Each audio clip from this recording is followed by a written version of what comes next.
ப. சிதம்பரத்தின் கேள்வி தெரியவில்லையா உங்களுக்கு? ப. சிதம்பரத்தின் கேள்வி முட்டாள்தனத்தின் உச்சம். அப்படி இவர் சொல்ல வரதால் என்ன சொல்ல வர? அப்ப காஷ்மீரிகள் தீவிரவாதிகள் என்று சொல்ல வருகிறாரா, இல்ல இந்தியர்கள் தீவிரவாதிகள் என்று சொல்ல வருகிறாரா, பாகிஸ்தானியர்கள் நல்லவர்கள் சொல்ல வராரா? பாகிஸ்தானியர்கள் இல்லைன்னா பாகிஸ்தான்ல இருந்து வெப்பன் எடுத்துட்டு வந்தவன் பாகிஸ்தானியர்கள் எல்லாமே யார் இருப்பா? இங்கிலாந்துல இருந்து வந்தவன் அவன்.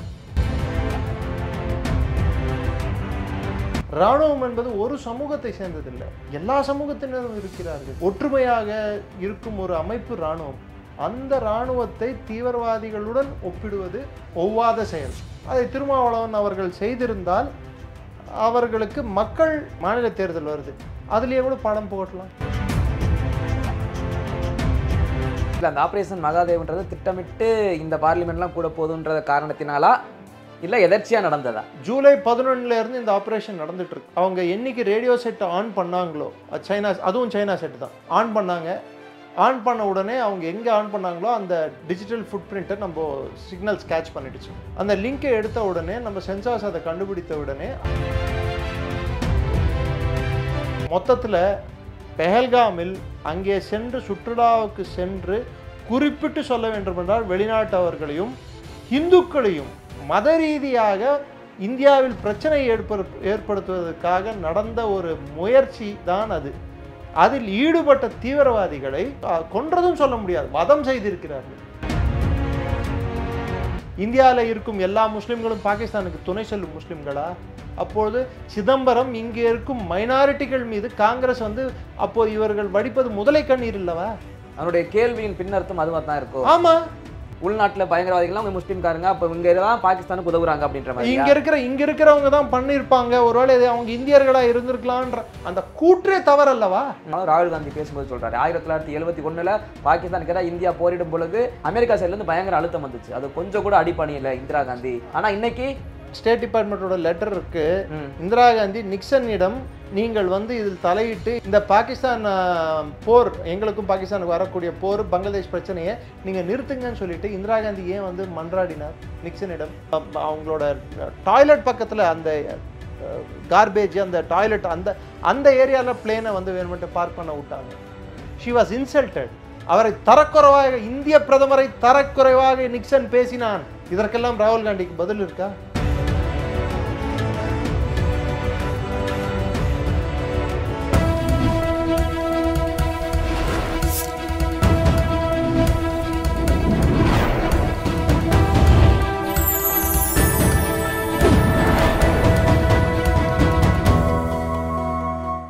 சேனல் 5 தமிழ் நேயர்களுக்கு வணக்கம். இந்த நேர்காணலில் நம்மோடு இணைந்திருப்பவர் டிஃபென்ஸ் அனாலிஸ்ட் நிரஞ்சன் அவர்கள். வாருங்கள், அவரோடு பேசுவோம். சார் வணக்கம். ஜெயஹிந்த். வணக்கம். நாடாளுமன்றத்தில் விவாதங்கள் காரசாரமாக நடந்துகிட்டு இருக்கு. இந்த ஆபரேஷன் சிந்தூர் பற்றி தான்.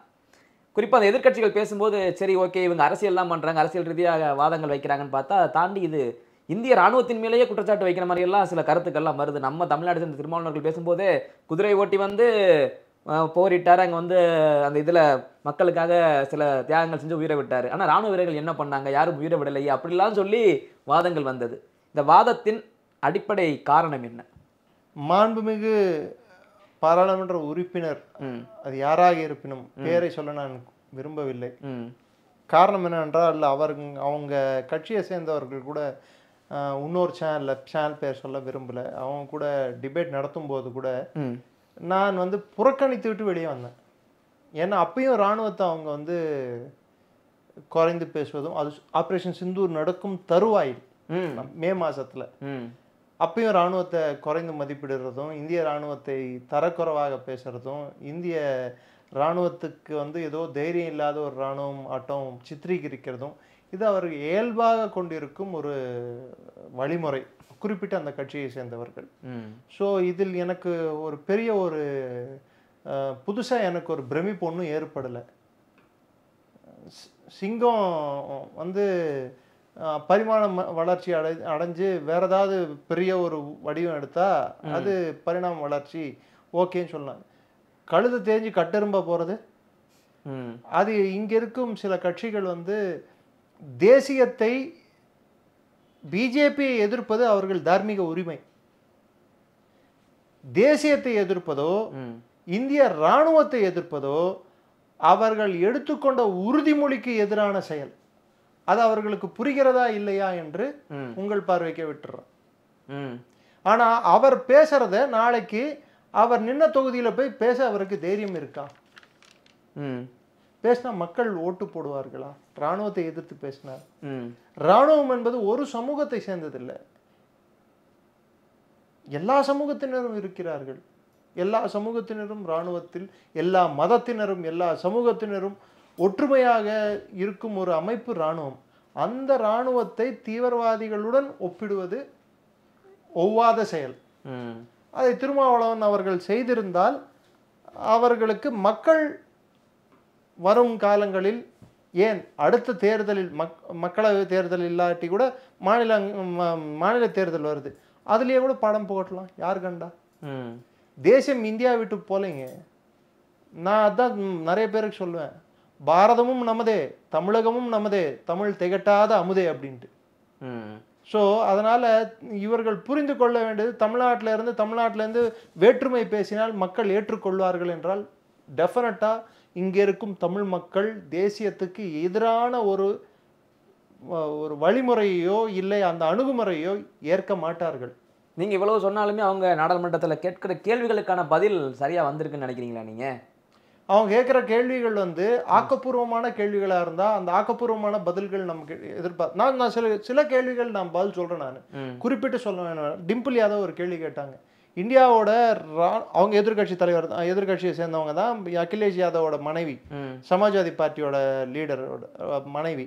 அவங்க எம்பி. அவங்க ஒரு மாநிலங்களவையில் ஒரு கேள்வி எழுப்பும்போது அவங்க என்ன சொல்ல, மாநிலங்களவையிலையோ மக்களவையிலையோ கரெக்டாக நான் அதை பார்க்கல, ஆனால் அவங்க கேட்ட கேள்வி என்னடான்னா, இந்தியாவோட டிஃபென்ஸ் ஸ்பெண்டிங், அதாவது பாதுகாப்புக்கான செலவு வருடத்துக்கு நம்மளோட ஜிடிபியில் 1.9% இருக்குது, இதை 3% உயர்த்தணும் அப்படின்னு சொல்லியிருக்காங்க.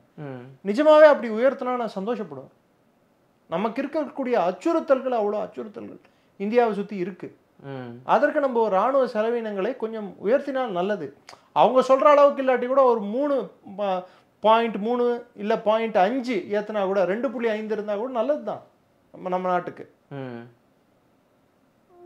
அடுத்து நம்ம இவர் மல்லிகார்ஜுன் கார்கே, மாண்புமிகு எதிர்கட்சி தலைவர், மாநிலங்களவையில் அவர் ஒரு இது சொன்னார். கார்கில் ரெவ்யூ கமிட்டி ஒரு ரிப்போர்ட்டை, அதாவது கார்கில் போர் முடிந்த பிற்பாடு ரெவ்யூ கமிட்டி ரிப்போர்ட்டுன்னு ஒன்று, அது எதனால் நடந்தது, அது நடந்ததுக்கான காரணங்கள் என்ன, அது திரும்ப நடக்காமல் இருக்கிறது எப்படி, என்ன மாதிரி மாற்றங்கள் நம் பாதுகாப்பு கட்டமைப்பில் எடுத்துகிட்டு வரணும்னு சொல்லிட்டு அந்த ரெவ்யூ கமிட்டி ஒன்று அமைக்கப்பட்டது.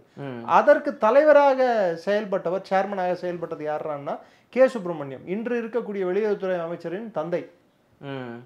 அதே மாதிரி இப்போ நடந்த ஒரு இந்த பெஹல்காம் தாக்குதல், அதை தொடர்ந்து நடந்த நம்ம எதிர்த்தாக்குதல், இது மாதிரி சம்பவங்கள், பாகிஸ்தானிலிருந்து வரக்கூடிய ஊடுருவல்கள், பாகிஸ்தானிலிருந்து வரக்கூடிய அச்சுறுத்தல்களை கட்டுப்படுத்தும் விதமாக அரசாங்கம் ஆக்கப்பூர்வமாக என்ன ஒரு நடைமுறையை எடுத்துட்டு வர போகிறது, என்ன குறைபாடுகள் இருந்தன அப்படின்னு சொல்லிட்டு மக்களுக்கு ஒரு புரியும்படி ஒரு வெள்ளை அறிக்கையோ இல்லை ஒரு அறிக்கையோ ஒன்று தயார் செய்தால், ஒரு ரிப்போர்ட் ஒன்று தயார் செய்தால் நல்லா இருக்கும்னு சொல்லிட்டு ஒரு கேட்டிருந்தது.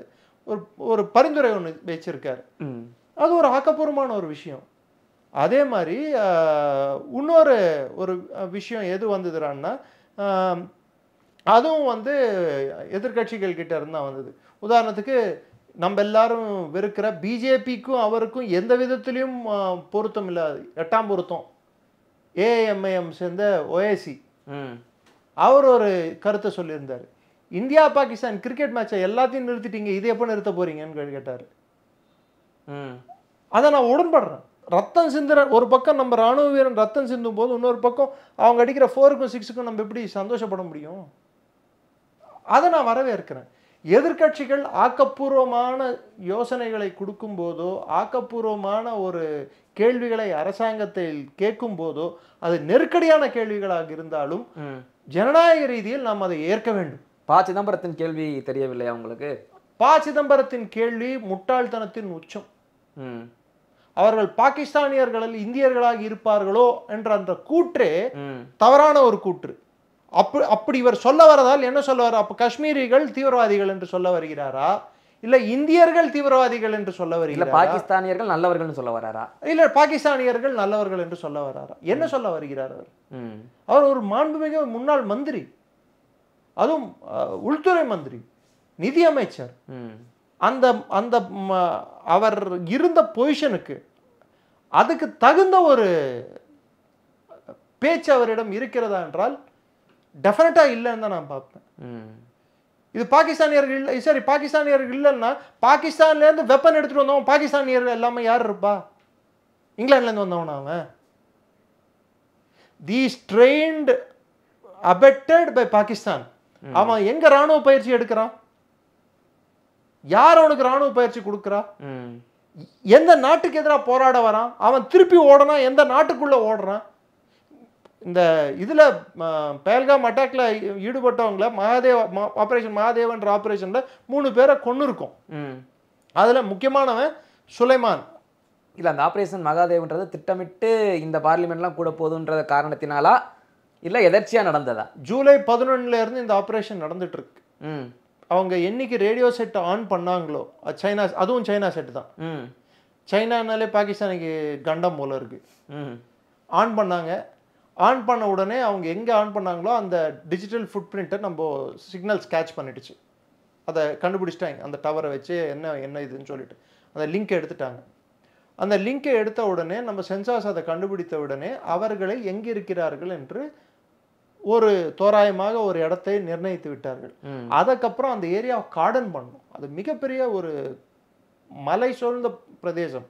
அதை சுற்றி வளைக்க வேண்டும் அவர்களுக்கு தப்பிக்க முடியாத வண்ணம். ஏன்னா காடு, டச்காம்ன்றது அங்கே ஒரு காடு. அது ஜிப்ரான் ஹில்லுக்கும் மகாதேவ் ஹில்லுக்கும் நடுவில் இருக்கக்கூடிய ஒரு காடு. அந்த காடு சுற்றி இருக்கக்கூடிய பகுதிகள் மொத்தத்தையும் சுற்றி வளைக்கணும். அதில் இவங்க குறிப்பிட்டு அந்த இடத்துல துல்லியமாக இருக்காங்கன்னு கணிக்கணும். நம்ம கணிச்ச பிற்பாடு அந்த சுற்றி குறிப்பிட்ட கமாண்டோக்களை இறக்கி இவர்கள் தான் அவர்கள் என்று அவங்க முகம் மற்றும் மற்ற விஷயங்களை வந்து பரிசீலித்து தூரத்தில் இருந்து அதை ஃபோட்டோகிராஃப் எடுத்து அவங்க தான் இவங்கன்னு சொல்லி அதை நிர்ணயித்த பிற்பாடு தான் அவர்களை ஸ்னைப்பர்கள் வைத்து துல்லியமாக சுடக்கூடிய ஆட்களை வைத்து நாம் அவர்களை சுட்டி வீழ்த்தினோம். ஹம்சா என்று ஆப்கான் என்று சொல்லக்கூடிய ஹம்சா, யாசிர் ஷா பிளஸ் சுலைமான், மூசா என்று சொல்லக்கூடிய சுலைமான் என்பவன் வந்து ஆல்ரெடி இன்னொரு தாக்குதலில் இன்வால்வ் ஆயிருந்தவன். அது இல்லாமல் அவன் வந்து former SSG commando, Pakistan special services குரூப்போட கமாண்டோ. அவன் லஷ்கர் தொய்பாவில் திரும்ப போய் சேர்ந்துருக்கான். இப்போ பாகிஸ்தானோட செயல்பாடு எப்படி இருக்குடான்னா, இது மாதிரி இந்தியாவுக்குள்ளே வந்தால் துப்பாக்கி தாக்கிட்டு வந்தால் இவனுங்களை உயிரோட விடுறது இல்லை, சுட்டு கொண்டுறான்ட்டு பாகிஸ்தான் தீவிரவாதிகளுக்கே ஒரு பயம், அச்சுறுத்தல் வந்துருச்சு. அவங்க என்ன பண்ணிட்டாங்க, இப்போ ஆர்மியை விட்டு வெளியே வராம பாருங்க, அவனை திருப்பி அவனுக்கு வந்து எல்இடிக்குள்ளே சேர்த்து அவனை உள்ள அனுப்புகிறாங்க. சமீபத்தில் ஒரு செய்தி ஒன்று படித்த, ஒரு 15 எஸ்எஸ்ஜி அந்த வீரர்கள் அந்த தீவிரவாத கும்பலில் இணைஞ்சாங்க அப்படின்னு சொல்லிட்டு, அது உண்மைதானா? உண்மைதான். ஏன்னா ரிட்டையர் ஆயிடுறாங்க 17-18 வருஷத்துக்கு அப்புறம், சர்வீஸ்க்கு அப்புறம் அவங்களுக்கு வந்து வேலை இல்லை.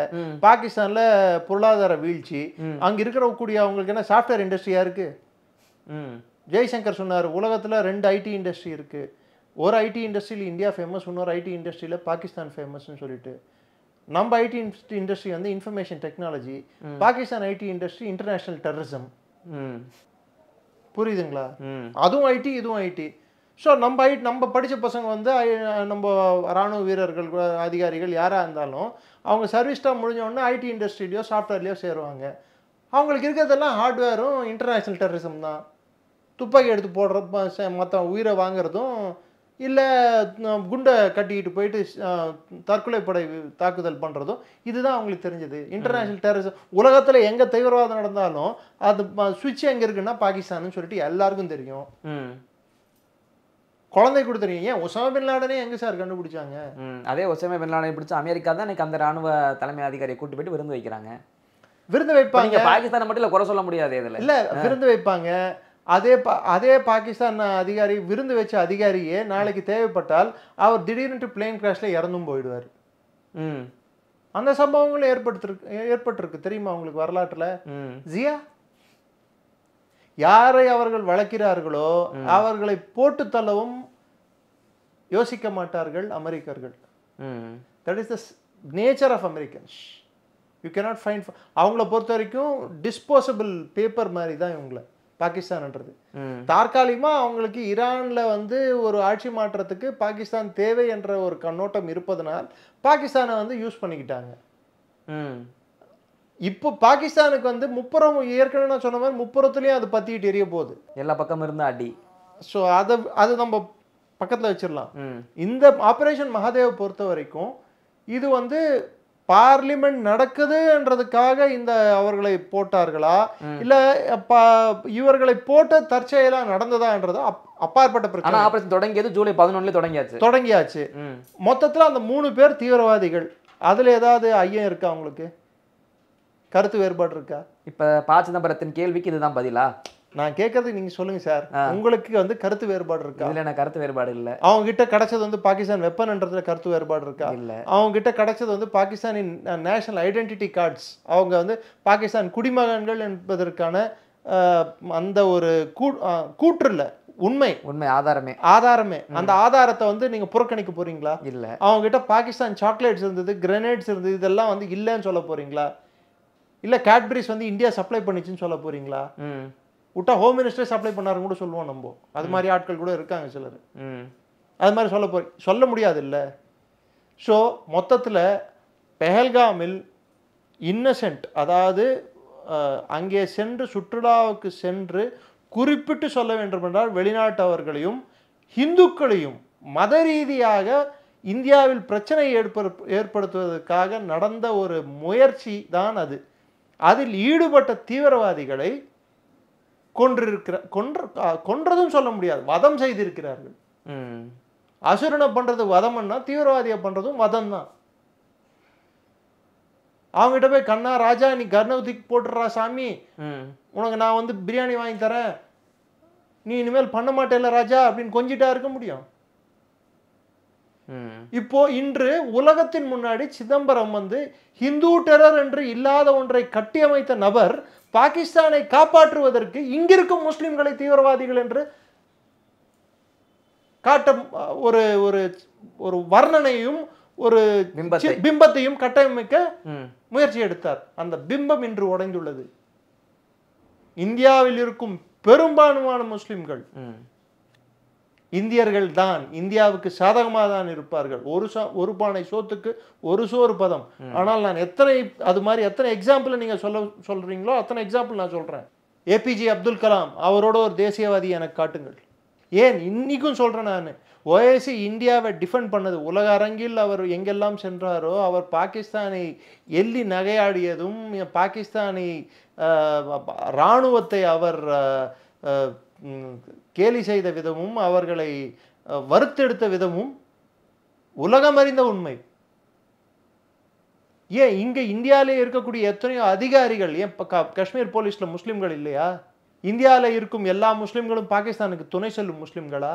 அப்போது சிதம்பரம் இங்கே இருக்கும் மைனாரிட்டிகள் மீது காங்கிரஸ் வந்து அப்போது இவர்கள் வடிப்பது முதலை கண்ணீர் இல்லவா?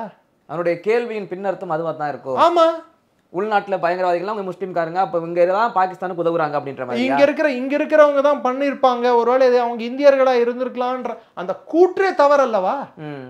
உலகமறிந்த உண்மை, அவர்கள் பாகிஸ்தானியர்கள் என்று அன்றே அறிவிக்கப்பட்டது. அவர்கள் பாகிஸ்தானிலிருந்து வந்தார்கள் என்று தெரியும். எல்லாம் தெரிந்து இத்தருவாயில், பாராளுமன்றம் நடக்கும் தருவாயில், இந்த டிபேட் நடக்கும் தருவாயில் இப்படிப்பட்ட பேச்சு அவர் வாயில் இருந்து எப்படி வரலாம்? பொறுப்பு அன்னைக்கு அந்த அமைப்பு ஏத்துக்கிட்டாங்கல்ல, நாங்க தானே டிஆர்எஃப்னு ஏத்துக்கிட்டாங்க. அது தெரிஞ்சும் இவர் இந்த கேள்வி கேட்கிறாருன்னா அது அவர் இங்கே இருக்கும் இந்தியாவுக்குள்ளேயே ஒரு சர்ச்சையை உண்டாக்க வேண்டும். பாகிஸ்தானுக்கு வந்து அவர்கள் தப்பிப்பதற்கு ஒரு வழிமுறை வகுக்க வேண்டும். ஏனென்றால் அவர்கள் அரசு இருந்த போதுதான் தீவிரவாதத்தால் பாதிக்கப்பட்ட நாடான இந்தியாவும் தீவிரவாதத்தை ஏற்றிவிட்ட, அதாவது அதை இந்தியா மீது திணித்த நாடு பாகிஸ்தானும் நாம் இருவரும் ஒன்றுதான், 2 பேரும் தீவிரவாதத்தில் பாதிக்கப்பட்ட நாடுகள் தான் என்று அறிவித்த பிரதமர் இருந்தார். அந்த பிரதமரின் கீழ் உள்துறை அமைச்சராக செயல்பட்டவர் யார்? ப. சிதம்பரம். மும்பையில் தாக்குதல் நடந்த போது இந்தியா அதற்கு எதிர்த்தாக்குதல், இராணுவம் சொல்லியும் விமானப்படை சொல்லியும் எதிர்த்தாக்குதல் வேண்டாம் என்று முடிவெடுத்த அரசு எது? காங்கிரஸ். ஸோ இதுல இருந்து நம்மளுக்கு என்ன தெரிய வருது? இவர்களின் தேசப்பற்றும் இவர்கள் உள்நாட்டு மக்கள் மீது வைத்திருக்கும் மதிப்பும் மத நல்லிணக்கத்துக்கு அவர்கள் கொடுக்கும் மரியாதையும் இதுதான். நீங்க எவ்வளவு காங்கிரஸ் பத்தி சொன்னாலும் ராகுல் காந்தி பேசும்போது சொல்றாரு 1971 பாகிஸ்தானுக்கு எதிராக இந்தியா போரிடும் பொழுது அமெரிக்கா சைடுல இருந்து பயங்கர அழுத்தம் வந்துச்சு, அது கொஞ்சம் கூட அடிபணியல இந்திரா காந்தி. ஆனா இன்னைக்கு ஸ்டேட் டிபார்ட்மெண்டோட லெட்டர் இருக்கு. இந்திரா காந்தி நிக்சனிடம் நீங்கள் இதில் தலையிட்டு இந்த பாகிஸ்தான் போர், எங்களுக்கும் பாகிஸ்தானுக்கு வரக்கூடிய போர், பங்களாதேஷ் பிரச்சனையை நீங்க நிறுத்துங்கன்னு சொல்லிட்டு இந்திரா காந்தி ஏன் மன்றாடினார் நிக்சனிடம்? அமெரிக்காவுக்கு ஏன் இந்திரா காந்தி ஓடி சென்றார் ஏர்கிராஃப்ட் எடுத்துக்கிட்டு? இன்ஃபேக்ட் அந்த அம்மா மீட் பண்றதுக்கு கூட நிக்சன் ரெடியா இல்லை. வேணுமென்ட்டு அவங்களோட டாய்லெட் பக்கத்துல அந்த கார்பேஜ், அந்த டாய்லெட், அந்த ஏரியால பிளேனை வேணுமென்ட்டு பார்க் பண்ண விட்டாங்க. She was insulted. அவரை தரக்குறைவாக, இந்திய பிரதமரை தரக்குறைவாக நிக்சன் பேசினான். அன்றைய அமெரிக்க ஜனாதிபதி வாட்டர்கேட் ஸ்கேண்டலில் அமெரிக்கர்களால் தூக்கி எறியப்பட்ட நிக்சன் இந்திய பிரதமர் இந்திரா காந்தியை ஏன் அப்படி பேசினான்? சரி, இந்திரா காந்தி போன்ற வலிமை மோடிக்கு இல்லை. ஆமாம், இல்லைதான். அதனால்தான் 72 96,000 கைதிகளை, எப்படி இருந்தாலும் ஜெனீவா கன்வென்ஷன் படி கைதிகளை வச்சுட்டு நம்ம இடத்த கொடுன்னு சொல்லி கேட்க முடியாது. ஆனால் பிடித்த இடத்தை தக்க வைத்துக் கொண்டிருக்கலாம் அல்லவா? எதெல்லாம் நம்ம பிடிச்சோமோ அதெல்லாம் நம்ம தக்க வச்சிருக்கலாம் இல்லையா? கண்டிப்பா. அதையும் திருப்பி கொடுத்தோம். கைதிகளை கொடுத்தீங்க, சரி, இடத்த ஏன் கொடுத்தீங்க? ஹஜிபீர் பாஸ் ஏன் கொடுத்தீங்க? ஆப்கானிஸ்தான்ல இருந்து, சாரி, ராஜஸ்தான்ல இருந்து பல்வேறு பகுதிகள், சிரக்காய் ரீஜன்ல நம்ம பாகிஸ்தான் உள்ள வரைக்கும் சென்று பிடிச்சோமே, அந்த பகுதிகளை ஏன் திருப்பி பாகிஸ்தான் திருப்பி கொடுத்தீங்க? கொடுக்க வேண்டிய தேவை என்ன? ஏன் அதே இண்டஸ் வாட்டர் ட்ரீட்டி அன்னைக்கு மிரட்டி 80% தண்ணி உனக்கும் 20% தண்ணி எனக்கும் இல்லை சாமி, இனிமேல் 40% தண்ணி உனக்கு 60% எனக்கும் சொல்லி மாற்றி இருக்கலாமே. அன்றைக்கும் நமக்கு உணவு பற்றாக்குறை இருந்தது தானே, ஏன் மாத்தல? இதற்கெல்லாம் ராகுல் காந்திக்கு பதில் இருக்கா? இருந்தா நீங்க கொடுங்க. இல்ல அவருக்காக பேசினா நீங்களாவது கொடுக்கணும், இல்ல திருவாளர் எதிர்கட்சி தலைவர் ராகுல் காந்தி அவர்களாவது கொடுக்கணும். இதற்கெல்லாம் அவர்களிடம் பதில் இல்லை. எதிர்கட்சி என்றால் எப்படி செயல்பட வேண்டும் என்று நான் சொல்கிறேன். 71 வாஜ்பாய் எப்படி செயல்பட்டாரோ அப்படி செயல்பட வேண்டும்.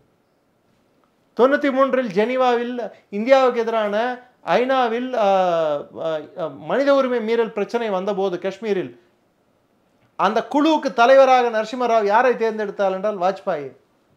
அங்கே போய் வாஜ்பாய் இந்திய அரசுக்காக பேசினார், இந்திய அரசின் பிரதிநிதியாக பேசினார். பாகிஸ்தானியர்கள் அவரிடம் கேட்டார்கள், இது என்ன புதிதாக இருக்கிறது நீங்க பண்ற வேலை? எங்க நாட்டில் இப்ப நடக்காது. உங்க நாட்டில் எதிர்கட்சி தலைவரை போய் அவரும் அமைச்சிருக்காரு, நீங்களும் உங்க அவரை அந்த அரசை போய் டிஃபெண்ட் பண்றீங்களே. ஆமா, அது உள்நாட்டில் நாங்க 2 பேரும் எதிர்கட்சி, ஆனா எதிரி கட்சி இல்லை. நாடு, அந்த நாடுன்னு வரும்போது அவங்களும் நாங்களும் ஒண்ணுதான்.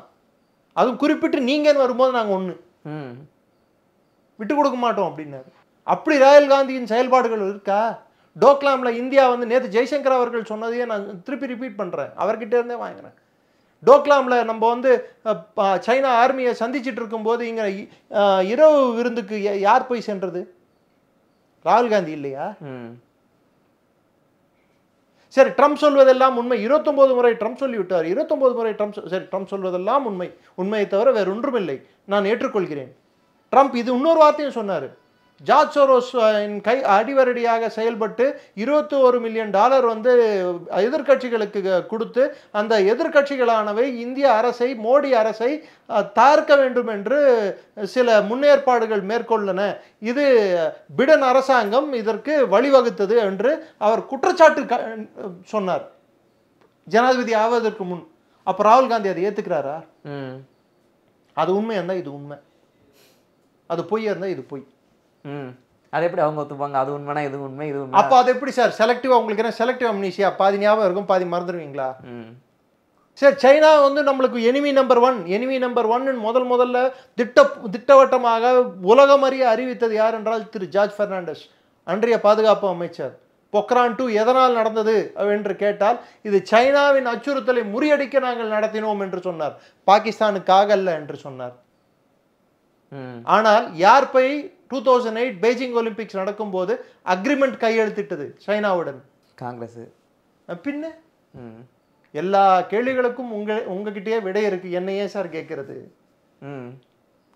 சோ காங்கிரசுக்கு தார்மீக ரீதியில், இன்று இருக்கும் காங்கிரஸிற்கு தார்மீக ரீதியில் கேள்விகள் கேட்பதற்கு உரிமை இல்லை.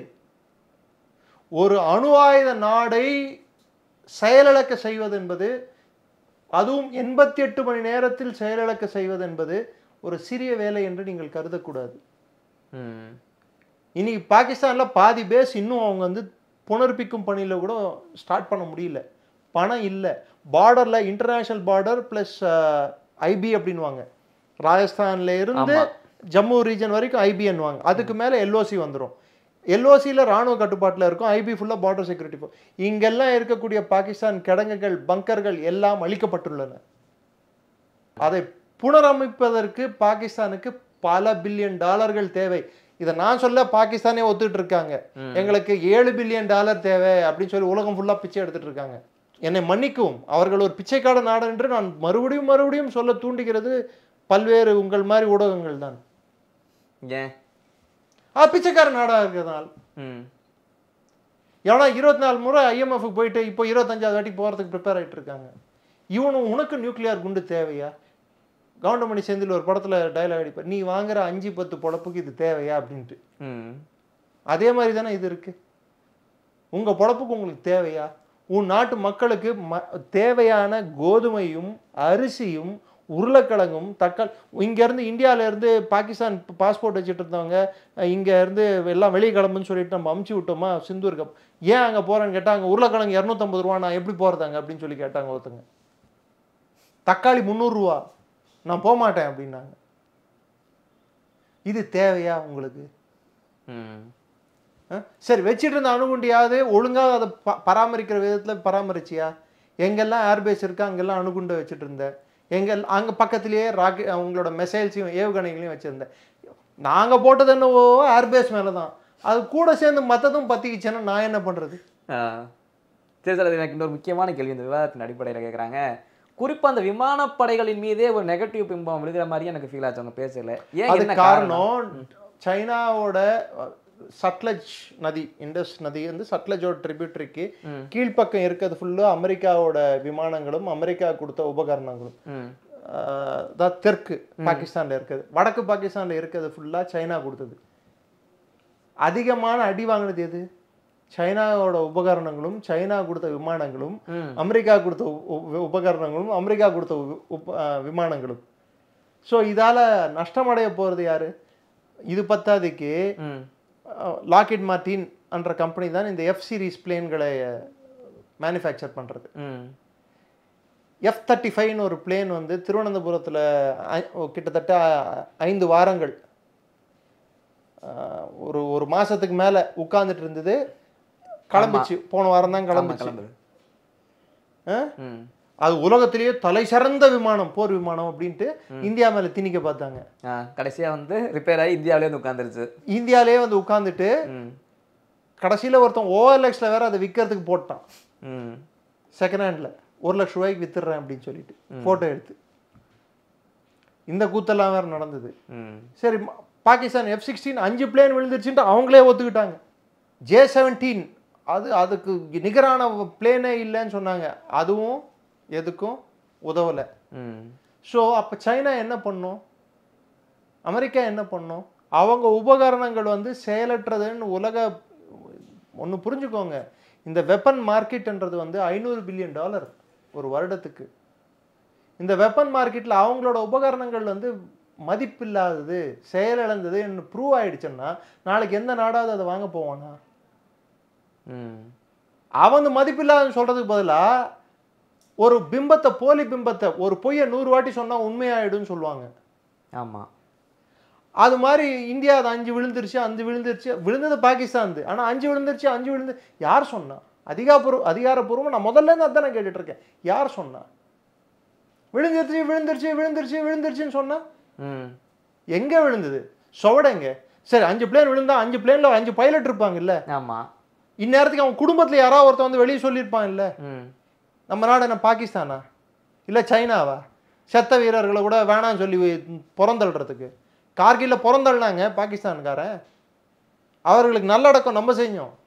சைனால கல்வான்ல எத்தனை பேர் செத்தான்னு சொல்லிட்டு சைனா இனி வரைக்கும் அஃபிஷியலா ரிலீஸ் பண்ணல. நம்ம எத்தனை பேர் நம்ம வீரர்கள் வந்து வீரமரணம் அடைந்தார்கள் என்று நம்ம ஓப்பனா சொன்னோம். நம்ம ஒரு வீரர் நம்ம தொலைத்தால் கூட அதுக்கு நாம் we are accountable. ஒரு பிஎஸ்எஃப் வீரர் வந்து பாகிஸ்தான் வந்து அந்த சிந்தூர் அப்போ பார்டரை கடந்து மாட்டிக்கிட்டாரு, திரும்பி அவரை மீட்டு வந்தோம். அதை கூட நம்ம வந்து ஓப்பனா அறிவிச்சோம். இது ஜனநாயக நாடு, எதையும் ஒளிவு மறைவு இல்லாம நம்ம வந்து வெளியே தெரிவிச்சாகணும்.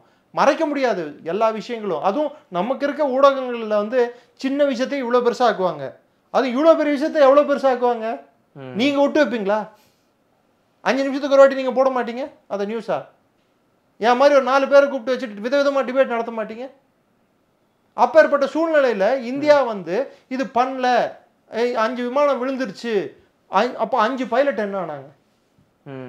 சரி எங்கே விழுந்தது? விழுந்ததுக்கு சவுடு இருக்கணும் இல்ல சார்? அந்த பார்ட் ஏதாவது ஒன்று கிடைக்கணும் இல்ல? எங்க? பாகிஸ்தானுக்குள்ள விழுந்ததா, இந்தியாவுக்குள்ள விழுந்ததா, இல்ல கடல்ல விழுந்ததா, இல்ல விமானத்துல அப்படியே தூக்கிட்டு காக்கா தூக்கிட்டு போயிடுச்சா? என்னாச்சு சார்? இதுக்கான கேள்விகளை கேட்பது யாரு? எதிர்கட்சி தானே கேட்டுட்டு. இந்திய பிரதிநிதிகள். சைனா வந்து ஒரு கட்டமைப்பை கட்டமைத்தது. டிஃபென்ஸ் செக்யூரிட்டி ஏசியான்னு மலேசியால இருந்து சர்க்குலேட் பண்ணக்கூடிய ஒரு டிஃபென்ஸ் மேகசின் மூலம் அவர்கள் கட்டமைத்தார்கள். அதை திரும்பி இந்தியா பேன் பண்ணிச்சு. இந்த ஆபரேஷன் சிந்தூரை ஒட்டிய ஒரு மாசம் வந்து பொய்யான தகவல்களா பரப்பிட்டு இருந்தாங்க. மிஸ்இன்ஃபர்மேஷன் வார்ஃபேர் அப்படின்வாங்க. அப்படின்னா அந்த வகையில் இந்த கேள்வி எழுப்புறவங்களை சைனாவின் பாகிஸ்தானின் கைக்கூலிகள்னு சொல்லலாமா? கைக்கூலிகளும் சொல்லலாம், இல்ல அதன் பேச்சை நம்பி முட்டாள்கள் சொல்லலாம். குருட்டுத்தனமாக அதன் பேச்சை நம்புவவர்களை முட்டாள்கள் என்பாங்க. லாபம், அதனால் லாபம் அடைவர்கள் கைக்கூலிகள் அப்படின்னு சொல்லலாம். ஸோ யார் யார் யார் என்று நான் சொல்ல விரும்பவில்லை. அது உங்கள் பார்வைக்கு, மக்களின் பார்வைக்கு. யார் வந்து டோக்லாம் நடக்கும்போது யார் போய் டின்னர் சாப்பிட்டா, யாரோட கட்சி ஆள் போயிட்டு மோடி எப்படியாவது அகற்றுங்கன்னு சொல்லிட்டு பாகிஸ்தான்ல போய் கேட்டுக்கிட்டா, இதெல்லாம் வந்து மக்கள் பார்வைக்கு. இல்லை, நீங்கள் ஸ்டார்டிங்கே சொன்னீங்க இந்த வெப்பன் அந்த பரிவர்த்தனையில் 500 பில்லியனுக்கு மேலே மார்க்கெட். அது அப்படிப்பட்ட அந்த நேரத்தில் இவங்க இந்தியா தரப்பில் நம்ம இந்தியாவை சேர்ந்தவர்களே, அதுவும் அரசியல் பலம் கொண்டவங்களே நம்மளுடைய இந்த விமானம் சுட்டு வீழ்த்தப்பட்ட, நீங்க உள்நாட்டிலேயே வந்து உற்பத்தி பண்ணிட்டு உள்நாட்டிலேயே எல்லாம் தன்னிலை பெற்ற நாடா மாறிடுச்சுன்னா திரும்பி நான் வெப்பன்ல வியாபாரம் பண்றது எப்படி? போடுற மாதிரி போட்டு அள்ளுற மாதிரி அள்ளி பாக்கெட்ல எப்படி போட்டுக்கிறது? நான் நாளைக்கு வாங்குற மாதிரி வாங்க வேண்டியதுதான், போடுற மாதிரி போட்டுக்க வேண்டியதுதான். அந்த commission basis. Bofors, HDW submarine, எத்தனை சொல்லணும் நான்? ஏன் இதே இராணுவத்துக்கு உபகரணங்கள் தேவை என்றால் அன்றைய பிரதமர், இவர்கள் கட்சியை சேர்ந்த பிரதமர், பெரிய பொருளாதார நிபுணர், ஆகச் சிறந்த பொருளாதார நிபுணர், அவர் என்ன சொன்னார்? பணம் செடியில காய்க்குதா அப்படின்னு கேட்டார். அன்றைய பாதுகாப்பு அமைச்சர் என்ன சொன்னார்? வாங்குவதற்கு பணம் இல்லை அப்படின்னாரு. பணம் ஃபுல்லா இவங்க பாக்கெட்ல போட்டுக்கிட்டா எங்க பணம் இருக்கும்? முதல்ல இந்தியாவில் நடந்த ஃபர்ஸ்ட் ஸ்கேம் என்ன தெரியுமா? Jeep scam. ராணுவத்துக்கு வாங்கின ஜீப்புகள்ல நடந்த ஸ்கேம். ஸோ இந்தியாவிலேயே உற்பத்தி செய்யும் திறன் இருந்தும் அந்த திறனை வளர்க்காமல் வெளிநாடுகளில் இருந்து உபகரணங்களையும் மற்ற பொருட்களையும் வாங்குவதில் ஊழல் மூலம் சில பேர் செல்வந்தரானார்கள். சில கட்சிகள் கட்சி பணம் சேர்த்தது. ஈஸியா பணம் வர இது பெரிய பணம் அடிக்கலாம். அதான் டிஃபென்ஸ் ஸ்கேம்ஸ் எல்லாமே. இந்த அரசு மேல என்னென்னோ உருட்டுனாங்க, ரஃபேல் ஸ்கேம் அப்படின்னாங்க. இப்ப கட்டமைப்பது என்ன? ரஃபேல் வாங்கினதால 5 பிளேன் விழுந்துருச்சு, அது தப்பான பிளேன், அது வாங்கியிருக்க கூடாது. அதை வந்து அவங்க முதல்ல சொன்ன கருத்துக்கு அதுக்கு வலிமை சேர்க்கும் விதமாக, ஆமா பாத்தியா நான் அன்னைக்கே சொன்னது வேஸ்ட்னு சொல்லிட்டு இன்னைக்கு ப்ரூவ் ஆயிடுச்சா அப்படின்னு சொல்லி அந்த பொய்க்கு இன்னொரு பொய்யை வந்து ஆட் செஞ்சு ஒரு போலி பிம்பத்தை கட்டமைக்கிறாங்க. விழுந்ததுக்கான எந்த சோடாவது இருக்கா? அதற்கு அடிப்படை பதில் அவர்கள் சொல்ல வேண்டுமா இல்லையா? நம்ம தான் போய் சொல்றோம், அவங்க போய் சொல்றாங்க. இந்த ரபேல் தயாரிக்கக்கூடியவங்களே சொல்லிட்டாங்கல்ல, அப்படி எதுவும் நடக்கலன்னு. நடக்கல. பிரான்ஸும் சொல்லிட்டாங்க, ஆமா சொல்லிட்டாங்க. இந்தியாவும் யூஸ் பண்ண இந்தியன் ஏர்ஃபோர்ஸும் சொல்லிடுச்சு. அந்த ஏர்ஃபோர்ஸ் அதிகாரிகள் அப்படி யாருக்காவது ஏதாவது, ஏன் அது என்ன பைலட்லெஸ் ஏர்கிராஃப்ட், அது தானே எங்க என்ன தானே எங்க என்ன இல்லையே, யுஏவி இல்ல அது. அப்ப பைலட் இருந்திருக்கணும். பைலட் எந்த பைலட்டாவது குடும்பமாவது இன்னைக்கு வரைக்கும் வந்து என் புள்ள காணோம், என்னோட கணவர் காணும், எங்க அப்பா காணும் அப்படின்னு சொல்லிட்டு யாராவது சொல்லியிருக்காங்களா? அண்ணன் காணோம், தம்பி காணோன்ட்டு யாரும் சொல்லது இல்லையே. இப்ப இந்தியாவில் அவ்வளோ உறவுகளுக்கு மரியாதை கொடுக்காத நபர்கள் இந்திய ராணுவத்தில் இருக்காங்களா? என்ன சொல்ல வராங்க இவங்க? அப்ப இது மொத்த பொய்களின் ஒற்றுமற்ற இருப்பிடம் வந்து பாராளுமன்றத்தில் அவர்கள் பேசிய கருத்து. அதுதான் எனக்கு புரிந்தது. உங்களுக்கு எப்படி புரிஞ்சதோ எனக்கு தெரியல. ஓகே சார், உங்களுடைய பல்வேறு கேள்விகளுக்கு உங்கள் நேரத்தை ஒதுக்கி பதில் தந்தமைக்கு ரொம்ப நன்றி. தொடர்ந்து பேசுவோம். ஜெயின், நன்றி.